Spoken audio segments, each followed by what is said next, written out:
Ma olen Rutt, ma olen 17 ja minu lugu algas umbes aasta aega tagasi. See algas kõik sellest, et ma hakkasin ennast võrdlema teiste tüdrukutega enda vanustega, võib-olla ka natukese vanematega. Ja nad tundusid kõik minu jaoks nii täiuslikud ja ma tundsin ennast nii ebatäiuslikuna. Alguses see nagu ei häirinud mind nii väga, aga mida aeg edasi läks, seda rohkem hakkasin ennast haletsema ja endast halvasti mõtlema. Ja see läks aina edasi ja edasi, kuni ma ei suutnud enam enda valu kinni hoida. Ja ma mõtlesingi, et mind ei ole vaja siia maailma. Ma olen täiesti mõttetu. Ja läks edasi ja ma ei suutnud enam ühtegi inimest usaldada. Ühtegi enda parimat sõbrannat ega mitte kedagi. Inimesed, kes suutsid mulle lähemale saada, ma tõrjusin eemale, et nad ei saaks minust teada rohkem, kui mina tahan endast neile anda. Ja nii oligi, et ma mõtlesin, et keegi ei taha mind, ma olen väärtusetu, miks ma eksisteerin. Aga ma ei tahtnud ennast otseselt ära tappa. Ma lihtsalt tahtsin kuhugi enda valu suunata. Ehk siis ma mõtlesin, et inimesed ju lõiguvad ennast. Et huvitav, kas see aitab.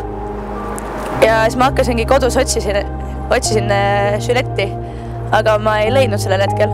Siis ma mõtlesin, mis oleks teine terav riist, millega saaks ennast vigastada. Nii ma leidsin noa, tavalise sööginoa, mis ei ole väga terav. Ja ma võtsin selle ja ma sõna otseses mõttes nüsisin enda nahka. Ja see ei aidanud. Siis ma mõtlesin, mis oleks teravam. Ma leidsin küünekäärid. Ja ma võtsin küünekäärid ja nüsisin nendega. Ja ma suutsin ennast vigastada, ma suutsin tõmmata esimesed haavad enda käele. See ei valus, kuid see korraks võttis mul valu ära, kuid see tuli tagasi. Ja ma ei teadnud, mida teha. Ja siis ma otsisin veel edasi ja ma leidsin vana Žiletti ja võtsin selle vahelt selle tera ära. Ja tõmbasin sellega. Ja ma ei saanud ennast pidama. Ma tõmbasin kiiresti palju, niimoodi, et mul ei olnud enam ühtegi puhast kohta käe peal. Ja see läks edasi ja edasi ja edasi, kuni ma mõtlesin, et okei, ma ei ole enda kehaga rahul. Mida ma tegema pean? Okei, äkki ma ei söö nii palju. Ma ei söönud üldse siis. Võib-olla ühe näkileiva päevas. Ja siis ma sain aru, et ma ei suuda niimoodi. Ja siis ma mõtlesin, et no mis seal ikka. Et ma siis peale sööki oksendan kõik välja, mis ma olen söönud. Et vahet ei ole ju. Aga õnneks ma sellega sain suhteliselt kiiresti ühele poole, kuna mu isal diagnoositi vähk. Tal diagnoositi lümfoomvähk, mis on verevähk. Ja tal oli see asi, et kõik, mis ta sisse sõi, kõik tal ka välja tuli kohe. Ja ta oli peenike, kahvatu. Ja siis ma mõtlesin, mul ei ole mõtet seda teha endale. Ja muidugi ma hakkasin ka ennast sellest süüdistama, et mu isal on vähk. Ja ma langesin veel suuremasse masendusse. Ja see lõikumine läks aina edasi. Lõikusin, panin siia salvrätiku, panin Žiletti tera salvrätiku sisse, peitsin ära. Järgmine hetk, kui jälle tuli see madal hetk, tegin sama asja ja nii see kestis tükk aega. Ja keegi pannud seda väga tähele, et mul oli ka endal halb olla, et ma olin enda elu sügavaimas pimeduses. Näiteks ma olin söögivahetund oli koolis. Ma istusin, mul olid kõik need haavad kaetud mingide igasuguste käevõrudega. Ükskõik kui koledad nad olid või ei sobinud kokku, vahet ei ole. Ma olin umbes, nii palju oli siin käe peal neid. Ja ma istusin, toetusin käele. Siis mu sõbranna küsib, et mis armid sul on. Siis ma muidugi vastan, et ma läksin kassiga kaklema. Siis ta ütles, et ma ei usu sind. Ja me ei rääkinud sellest enam kunagi.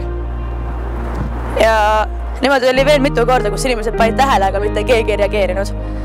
Ja mis pani mind veel rohkem tundma, et pekki mitte keegi ei armastagi mind, mis toimub. Ja kuni ma lõpuks taipasin, et see ju ei aita, mida ma teen. Et mul ei lähe paremaks, mu valu ei lähe paremaks, ma ei tunne eest paremini. Ma mõtlesin, et aga ma olen ju eluaeg kirikus käinud. Mu vanemad on kristlased, enamus mu sõbrad on kristlased. Jumal on mind ennemgi aidanud minu rasketes aegades ja minu pere aidanud. Miks ta mind praegu ei peaks aitama? Ma paningi ülistusmuusika käima iga kord, kui ma tahtsin lõikuda. Ja mingi imelik rahu tuli lihtsalt mu peale ja ma ei tahtnud seda teha. Ja niimoodi iga kord umbes 6 aega ja ma ei teinud ühtegi lõiget. Kuni tuli jälle mingi pauk tuli ja ma olin jälle maas. Nutsin ja mõtlesin, mida teha. Ja ma võtsin jälle selle sületi ja hakkasin jälle lõikama. Ja läks jälle aeg edasi. Ma ei teadnud, mida teha. Ma emaldusin sõpradest. Ma käisin kirikus, mitte keegi saanud muidugi aru, et mul midagi viga on. Ma särasin ikka nagu alati. Aga kõik oli tegelikult väga halb. Ja siis ma mõtlesin jälle, et oota, ja mul aitas see ju. Ennem pean uuesti proovima. Ja ma jälle panin ülistuse peale, ma hakkasin palvetama, ma hakkasin rohkem piiblit lugema, ma hakkasin rohkem enda sõpradega rääkima enda muredest. Ja lihtsalt see kadus ühe hetkega. Ma ei tahtnud enam mitte midagi sellist teha. Mu enesehinnang läks 0-st palju kõrgemale. Ja ma loodan, et see ikka veel nagu kasvab ja läheb paremaks. Ja lihtsalt Jumal tegi ühe nipsu ja mu elu on parem.